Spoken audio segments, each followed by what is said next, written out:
Dynasty Warriors, a series only limited by the power of the system it's running on, finally approaches the next-gen battlefield in the 5th chapter, Empires. The new version looks a little better and plays a little better, but this doesn't feel like half of what the franchise is capable of on the Xbox 360.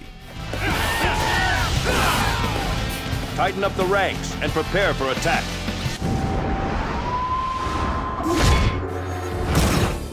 I shall build a strong country to repay the trust of those who believe in me. Dynasty Warriors attempts to recreate historic Chinese battles with a little magic and mythology thrown in to spice up the gameplay. There's even an encyclopedia available if you want to see what each mission is referencing.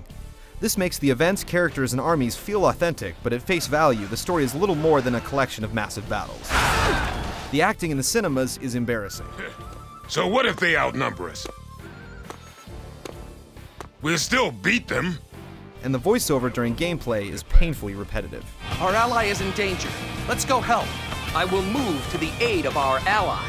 I cannot ignore an ally in danger. But Empires on 360 brings more scenarios in an expanded Empire mode, which plays like a digital Chinese version of the board game Risk.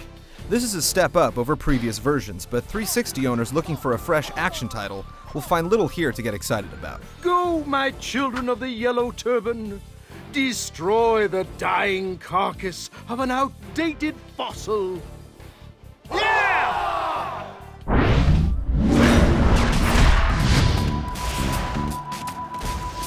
The most noticeable improvement in the visuals is the background draw distance.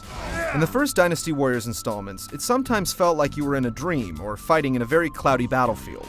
Now you can see more of the world ahead of you, which helps you understand the map better as you try to immerse yourself in the action. The characters and effects look better, but they're still not that far from their current-gen counterparts. And the boxy soldier designs are made worse by their random robotic movements and lack of adaptive AI. As a whole, Empires on the 360 feels the same as Gun did. It's clearly just taking advantage of the 360's power, without bothering to rewrite itself for a whole new generation. We shall overcome this difficulty.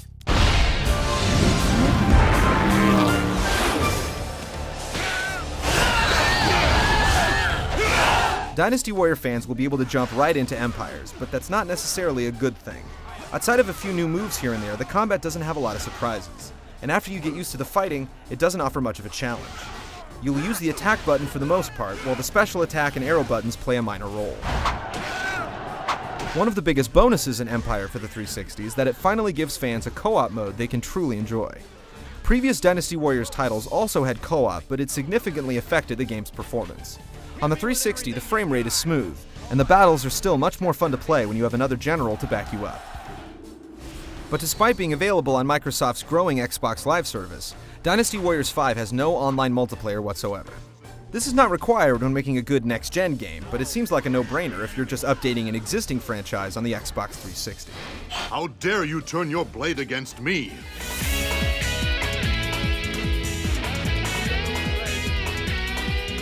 The 360 version of Dynasty Warriors 5 Empires is being offered at a lowered price tag, which makes it seem like Koei knows the game isn't all it should be. It's better than the PS2 version, but the developers will have to do a lot more to this static franchise before it finally gets the next-gen upgrade it deserves.